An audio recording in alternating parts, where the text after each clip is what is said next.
Part 2 sa niluyang. Naputol man tong video. Pagutan ako og Star Margarine. So, diri sa part 2, nagpadayon ta. Magbutang og Star Margarine o asukar gamay. Gimikos-mikos na pod. Gimix-mix. Mix-mix para mamix og tarong ang margarine ug ang asukar. Ano siya? Mix-mix og mayo. Mix-mix yung mayo. Pagkauman ana, nagwa din ko og kanang pulmahan para mapurma na siya og kanang luyang. Mikos-mikos pa, padayon pag mikos-mikos para dyan mo malata o mayan saging tas mamix og taba.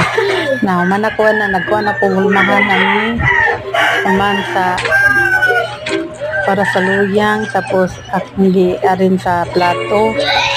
Then butangan ako gitakingan na ko og kanang Star Margarine sa mabaw. Ayun nga, mauna ni siya, ready na snack sa mga bata. Miski wala mi dugmukanan og saging katong lusong og alhos, so nag-initiative